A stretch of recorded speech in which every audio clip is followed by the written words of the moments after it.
नमस्कार मित्रों, स्वागत है आपको हमारी YouTube channel Manish mission classes पर। तो आज की इस वीडियो में हम लेकर आए हैं मैथ का कुछ वास्तविक संख्याएं के बारे में। तो हम बताएंगे उन सभी के बारे में। उनसे पहले हम ज़रा सा सीख लेंगे, पर जिसे आपको बताएंगे प्राकृत संख्या, पूर्ण संख्या क्या होती हैं। उनसे पहले ज़रा सा हम मैथ का एक डिफिनेशन ट्रिक बता देंगे कि क्या मैथ का मीन्स क्या होता है ना। देखिए, मैथ का मीन्स क्या होता है। एम से क्या हो गया, माइंड। माइंड का मतलब दिमाग, है ना। क्या हो गया, एम से माइंड हो गया दिमाग, ए से एरियंट यानी प्रेम, टी से टाइम यानी समय, और एच से हेल्प यानी सहायता, एस से स्टडी, है ना। एच से क्या हो गया, स्टडी। स्टडी करना, इसका मतलब क्या हो गया कि गणित वह विषय है जिसमें प्रेम से दिमाग लगाकर समय पर किसी की सहायता से अध्ययन किया जाता है, ओकरा हम गणित कहते हैं। एक बहुत ही शानदार सब्जेक्ट है जो कि आपको बहुत रुचिकर लगेगी। हम आपको गणित को सरल बनाने में आवश्यकता करेंगे कि आपको बोझ नहीं लगे। हालांकि बहुत सारे लोगों को लगता है ना कि गणित बहुत ज़्यादा बोझ है, गणित बहुत भारी है, गणित से आसान कोई विषय भी नहीं है। इस तरीक़ा से बहुत अच्छे से आप समझ पाइएगा, बहुत सरल तरीक़ा से आपको समझाने का प्रयास करेंगे। पहले आप देखते जाइए। देखिए, अंक गणित। अंक गणित क्या होता है, जैसे गणित का मुख्य 6 भाग होते हैं। अंक गणित हो गया, चित्रमिति हो गया, प्रायिकता वगैरह हो गया। तो सबसे पहले हम इसमें अंक गणित के बारे में चर्चा करेंगे। अंक गणित क्या है, तो देखिए, गणित की वह शाखा जिसमें हम संख्याओं और उससे संबंधित संक्रियाओं के का अध्ययन करेंगे, उसको हम क्या कहते हैं, बोलिए, अंक गणित कहते हैं। ठीक है, अंक गणित फंडामेंटल सभी क्लास 8 से लेके आपको 9, 10, 11, 12 में भी वगैरह ये सब काम देगा कि संख्या क्या है ना। देखिए, 10th तक के लिए तो काफ़ी ज़्यादा इंपॉर्टेंट, कंपटीशन के लिए भी काफ़ी लाभदायक होगा। देखिए, अब इसमें गणित की वह शाखा जिसमें हम संख्याओं और उनसे संबंधित संक्रियाओं का क्या करते हैं, बोलिए, अध्ययन करते हैं, हम उसको क्या बोलते हैं, बोलिए, अंक गणित कहते हैं। सबसे पहले अब आता है संख्या।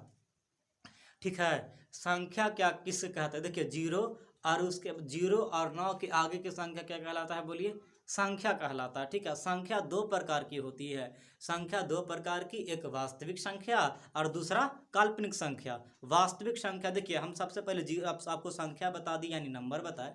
तो नंबर क्या होता है, नंबर यानी जिस नंबर उसको कहते हैं 0 और 9 के आगे के अंकों के वाले के क्या कहलाते हैं, संख्या कहते हैं। ठीक है, उससे पहले वाला क्या होता है, बोलिए, अंक होता है ना। उससे पहले वाला जितना होता है 1 से लेकर 9 तक के सभी क्या है, बोलिए, अंक होते हैं। ठीक है, अब उसके बाद 0 और 9 के जितने आगे जो संख्या होंगे, जैसे 11 हो गया, 12 हो गया, 13 हो गया, जैसे देखिए यहाँ 14 हो गया, फिर यहाँ 15 हो गया, 17 हो गया। तो देखिए, ये क्या है, एक संख्या है यानी एक नंबर है। लेकिन इसमें कितना है, इसमें 2 डिजिट है, 1 और 4। इसमें कितना है, 2 गो अंक है। ठीक है, इसमें भी कितना हो गया, बोलो, 15। ठीक है, तो 15 एक नंबर है, लेकिन इसमें डिजिट कितना है यानी अंक कितना है, तो 2। हम इसमें 3, 4, 5 इस तरीका से इतना सारा क्या हो गया, बोलिए, एक नंबर बन गया यानी संख्या बन गया। और संख्या बन गया तो इसमें अंकों की संख्या कितनी होगी, बोलिए, तो 1, 2, 3, 4, 5 यानी 5 इसमें डिजिट है। ओके, हम आशा करते हैं आपको समझ में आ गया होगा। अब देखिए, अब जरा सा हम लोग आगे बढ़ेंगे। इसमें आगे बढ़ने के बाद हम संख्या के प्रकार जानेंगे, है ना। तो संख्या का प्रकार क्या है, संख्या कितने प्रकार के होते हैं, तो देखिए, संख्या मुख्यतः 2 प्रकार के होते हैं। हम बारी बारी से संख्या, वास्तविक संख्या और काल्पनिक संख्या। वास्तविक संख्या परिमेय और अपरिमेय संख्याओं को संग्रह को हम वास्तविक संख्या कहते हैं। आप दूसरे तरीका से भी डिफिनेशन कर सकते हैं। देखिए, संख्या क्या होता है, संख्या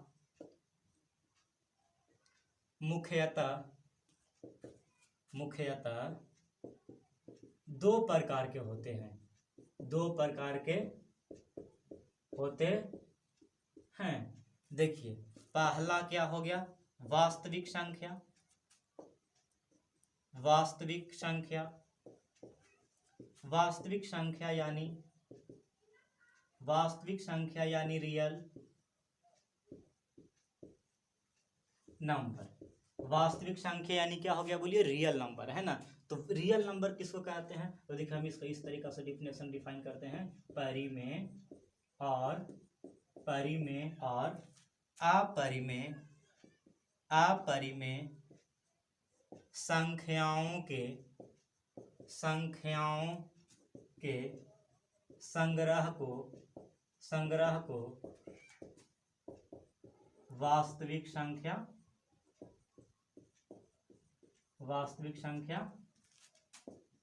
कहते हैं। यहाँ तक मित्रों आपको समझ में आ गया होगा कि परिमेय और अपरिमेय संख्याओं के संग्रह को हम वास्तविक संख्या कहते हैं, है ना। अब उसके बाद आता है काल्पनिक संख्या यानी इमेजिनरी नंबर। देखिए अब क्या होता है काल्पनिक संख्या यानी इमेजिनरी। इसका एग्जाम्पल बताएं, इसका एग्जाम्पल में आप लिख लीजिए, जैसे में आप 5/7, 1/8, है ना। इसको एग्जाम्पल में इस तरीका से आप कर दीजिए 5/7, फिर उसके बाद √35, इस तरीका से 1/8 ETC। ठीक है, यहाँ तक आ गया होगा। अब दूसरा क्या बताए थे हम आपको, बताए थे दूसरा काल्पनिक संख्या, यानी इसको हम अवास्तविक संख्या भी कहते हैं, है ना, यानी इमेजिनरी नंबर। तो इमेजिनरी नंबर क्या होता है? इमेजिनरी नंबर होता है कि जिस संख्या का वास्तविक मान नहीं होता है ना, जिस संख्या का वास्तविक मान नहीं होता है हम उसको इमेजिनरी नंबर कहते हैं। हम आप यहाँ लिख देते हैं और आप उसको अच्छे से तरीका से आप पढ़ लीजिएगा, ताकि आपको जो आगे मैथ बताया जाएगा उसमें काफ़ी सहूलियत मिलेगी, है ना। हम बहुत जल्द 10th का, 9th का और 8th का मैथ, साइंस वगैरह स्पेशल बैच यूट्यूब पर आप लोग बहुत जल्द लाने वाले हैं, है ना। तो पहले फंडामेंटल देखिए जरा सा, ही सब सीखते हैं, है ना। अब उसके बाद क्या होता है दूसरा में हम बताए थे काल्पनिक संख्या, इसको हम अवास्तविक संख्या भी कहते हैं, इंग्लिश में इमेजिनरी नंबर। जिस संख्या को या जिस संख्या का वास्तविक मान नहीं होता है उसे हम काल्पनिक संख्या कहते हैं, है ना। इसको लिख दीजिए, जिस संख्या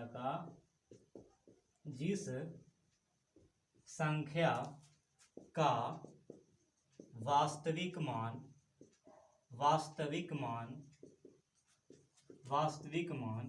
नहीं होता है उसे इमेजिनरी नंबर यानी काल्पनिक संख्या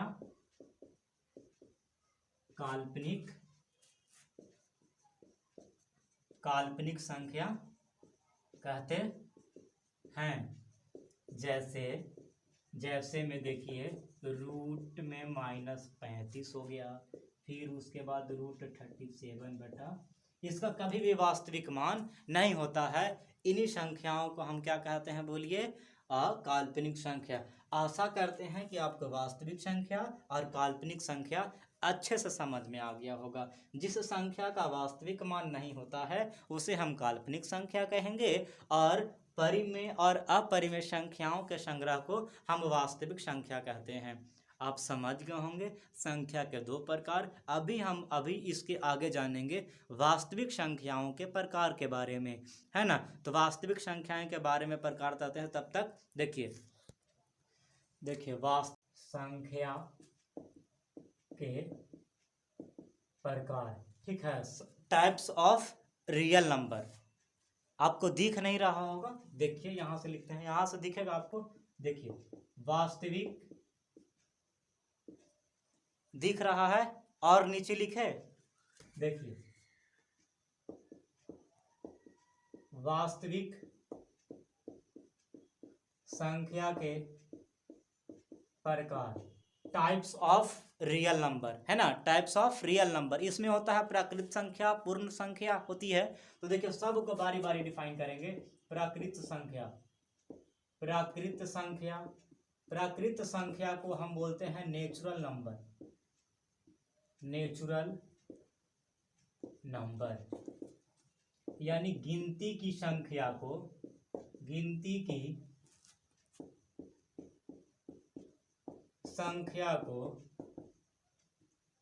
प्राकृत या फिर प्राकृत संख्या कहते हैं। जैसे में देखिए, जैसे में 1, 2, 3, 4, 5 इस तरीका से यहाँ तक चल जाएगा, है ना। देखिए प्राकृत संख्या, गिनती की संख्या को अगर हम कोई भी चीज़ गिनते हैं तो यहाँ से नहीं ना, 0 1 2 3 ऐसे नहीं ना, कहाँ से गिनते हैं तो गिनते हैं 1 2 3। तो इस तरीका के संख्या को हम क्या कहते हैं बोलिए, प्राकृत संख्या कहते हैं। आ गया। अब आगे बढ़ें, अब जरा सा आगे बढ़ते हैं। अब आगे बढ़ते हैं, इसमें क्या, पूर्ण संख्या। पूर्ण संख्या, पूर्ण संख्या क्या होता है, यानी होल नंबर। पूर्ण संख्या यानी होल नंबर।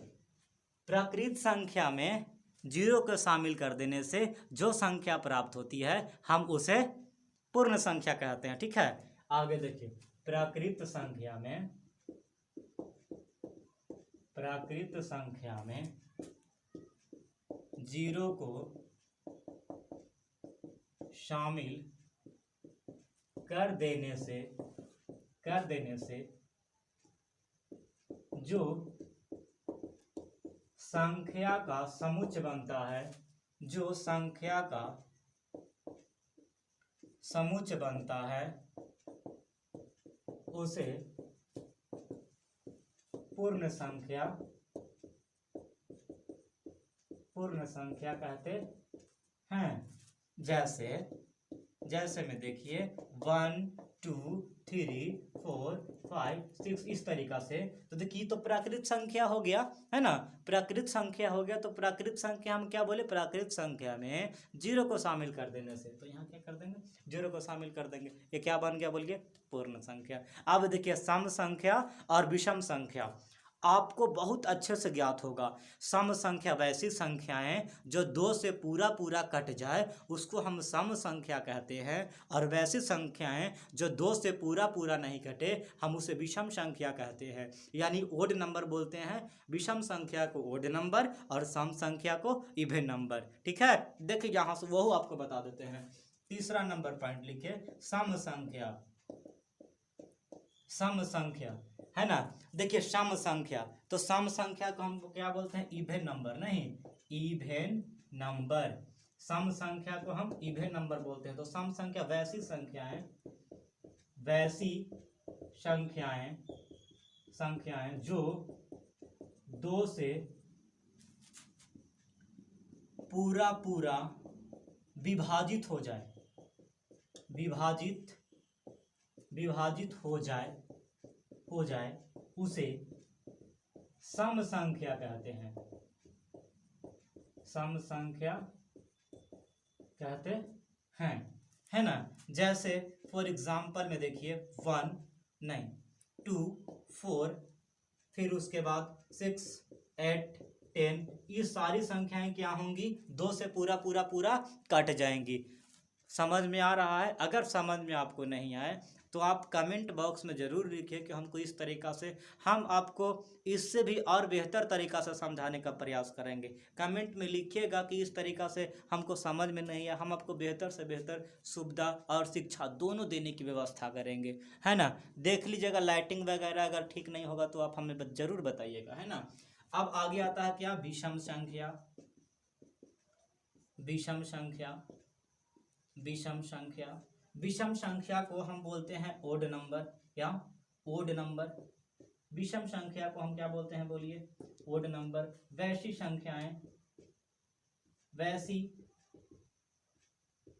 संख्याएं जो 2 से पूरा पूरा विभाजित ना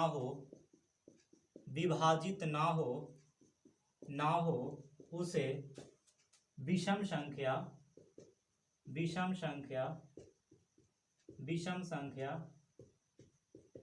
कहते हैं। जैसे देखिए, जैसे में क्या होगा इसका, जैसे में हो जाएगा आपका 3 और 3 5 हो जाएगा, 7 हो जाएगा, 11 होगा, फिर 9 भी हो जाएगा आपका, 13 भी होगा, 15 होगा। ये सारी जो संख्या हैं 2 से पूरा पूरा नहीं कटेगी। इन सब को हम क्या बोलते हैं बोलिए, विषम संख्या बोलते हैं, ठीक है। अब एक आता है भाज्य संख्याएं और फिर उसके बाद अभाज्य संख्याएं। तो भाज्य संख्याएं किसे कहते हैं और अभाज्य संख्याएं किसे कहते हैं। देखिए हम आपको बेहतर समझाने का प्रयास करते हैं। भाज्य संख्याएं किसे कहते हैं यानी कंपोजिट नंबर किसे कहते हैं, और उसके बाद अभाज्य संख्याएं यानी प्राइम नंबर किसे कहते हैं। तो कंपोजिट नंबर यानी भाज्य संख्याएं वैसी संख्याएं जो एक और स्वयं के अलावा अन्य सभी संख्याओं से भाग लग सके, उसको हम क्या बोलते हैं बोलिए, भाज्य संख्याएं। या कम से कम एक संख्या से भाग लग सके उसको हम भाज्य संख्याएं, और अभाज्य संख्याएं उसे बोलते हैं वैसी संख्याएं जो एक और स्वयं के अलावा अन्य किसी संख्या से ना कटे, जो वैसी संख्याएं जो एक और स्वयं के अलावा अन्य किसी संख्या के साथ ना कटे उसे हम क्या बोलते हैं, अभाज्य संख्याएं कहते हैं। हम आपको यहाँ लिख भी देते हैं, वैसे आप अगर नोट करना चाहेंगे तो आप इसे नोट कर लीजिएगा। अगर स्क्रीनशॉट लेना चाहें तो आप इसे ले सकते हैं, है ना। विषम संख्या यानी ओड नंबर वैसी संख्याएं जो दो से पूरा नहीं कटे उसको हम क्या बोलते हैं, अब विषम संख्याएं। क्लियर हो गया होगा। अब हम लोग आगे आते हैं भाज्य संख्या और अभाज्य संख्या। अच्छे से समझाने का प्रयास करेंगे दोस्तों। आप अच्छे से पढ़िए, मन लगा के पढ़िए और अपने माता पिता का नाम रोशन करिए। आइए देखते हैं भाज्य संख्याएं और अभाज्य संख्याएं। देखिए भाज्य संख्याएं के बारे में हम लोग पढ़ते हैं। भाज्य संख्याएं, भाज्य संख्या यानी कंपोजिट नंबर, है ना। वैसी संख्याएं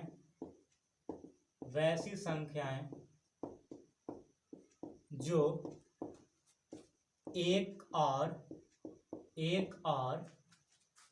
स्वयं के अलावा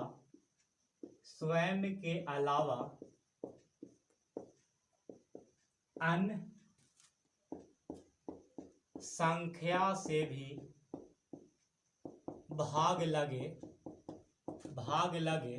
उसे भाज्य संख्या कहते हैं। उसे भाज्य संख्याएं कहते हैं। मित्रों देखिए उससे कहते हैं भाज्य संख्याएं यानी कंपोजिट नंबर, है ना। देखिए भाज्य संख्या यानी कंपोजिट नंबर किसे कहते हैं, वैसी संख्याएं, है ना, वैसी संख्याएं जो एक और स्वयं के अलावा अन्य संख्या से भी क्या लग सके, भाग लगे, उसे हम क्या बोलते हैं बोलिए, भाज्य संख्याएं बोलते हैं। ठीक है। दो एकमात्र सम अभाज्य संख्या है, इसको नोट पॉइंट में आप लिख लीजिएगा कि दो एकमात्र सम अभाज्य संख्या है। ठीक है। देखिए अब इसमें क्या हो जाएगा, इसको एग्जाम्पल लेने का हम प्रयास करेंगे आपको कि देखिए यहाँ पर हम ले लेते हैं कितना, 6। ठीक है। तो 6 देखिए किस किस से कटेगा, यहाँ 1 से भी कट जाएगा, फिर उसके बाद यहाँ 3 से भी कटेगा, फिर उसके बाद यहाँ 6 से भी कटेगा। तो 1 3 6 1 और स्वयं के अलावा भी कटा, तो ये क्या हो जाएगा बोलिए, ये क्या हो गया बोलिए, ये हो गया भाज्य संख्या, है ना। फिर देखिए 12 हो गया, फिर आपका 8 ले लीजिए तो 8 होगा, यहाँ 1 हो जाएगा, फिर यहाँ 4 से भी कटेगा, फिर आपको 2 से भी कटेगा, फिर 8 से कटेगा, है ना। तो इतना सारा संख्या से कटा, तो इन सभी संख्याओं को हम भाज्य संख्या कहते हैं। और लें, देखिए और लेते हैं 20 लेते हैं, तो 20 क्या हो जाएगा, 1 से कटेगा, 2 से कटेगा, 3 से नहीं कटेगा, 4 से नहीं कटेगा, 5 से कटेगा, 6 से नहीं कटेगा, 7 से भी नहीं कटेगा, 8 से भी नहीं कटेगा, 9 से भी नहीं कटेगा, 10 से कटेगा, फिर उसके बाद 20 से कटेगा। ठीक है। एक और स्वयं से कटा और स्वयं के अलावा भी अन्य सभी संख्याओं से कटा, ऐसी संख्याओं को हम भाज्य संख्या कहते हैं। आगे बढ़ें, अब आगे आइए, आगे आते हैं हम दूसरा पॉइंट में लेकर आते हैं अभाज्य संख्या। अभाज्य संख्या यानी प्राइम नंबर, प्राइम नंबर वैसी संख्याएं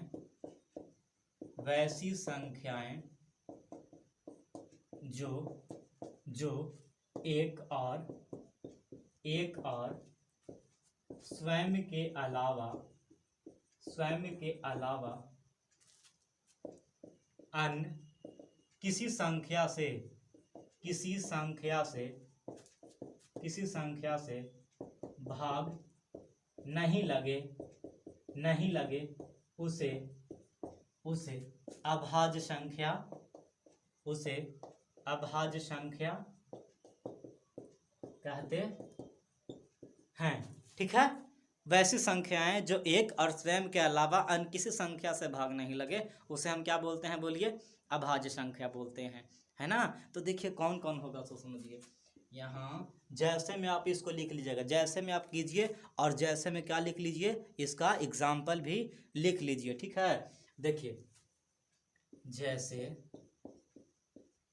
जैसे में कितना हो जाएगा बोलिए, 3 भी हो जाएगा, 3 यहाँ 1 हो जाएगा, 3 हो जाएगा, एक और दूसरा कोई अंक से कटेगा नहीं ना कटेगा। हम बार बार बता रहे हैं कि इतना आप याद कर लीजिएगा कि 2 एकमात्र सम क्या है, अभाज्य संख्या है। ठीक है, बोले ना कि 2, इसको नोट में लिख लीजिएगा, 2 भी 2, तो देखिए यहाँ क्या हो जाएगा बोलिए, 1 भी कटेगा यहाँ। तो हम बताएं ना अभी आपको कि 2 एकमात्र सम अभाज्य संख्या है। ठीक है, तो इसको लिख लीजिएगा, 2 एकमात्र अभाज्य संख्या है। अब उसके बाद 5 लीजिए यहाँ, तो 5 भी क्या हो जाएगा बोलिए, 1 और फिर यहाँ 5, एक और बाद कोई अंक से कट रहा है, नहीं कट रहा है। फिर उसके बाद 7 लीजिए आप, 7 1 और 7 एक बाद आप कोई अंक से कट रहा है, नहीं कट रहा है। तो ऐसी संख्या को हम क्या बोलते हैं बोलिए, अभाज्य संख्याएं बोलते हैं। समझ में आया होगा, आ भी रहा होगा। अब उसके बाद फिर यहाँ 11 लेते हैं संख्या, तो यहाँ कितना हो जाएगा बोलिए, 1 और फिर 11। ठीक है, एक बात याद रखिएगा, 2 एकमात्र सम अभाज्य संख्या है। इसको लिख भी लीजिएगा नोट में करके कि 2 एकमात्र सम अभाज्य संख्या है। 2 एकमात्र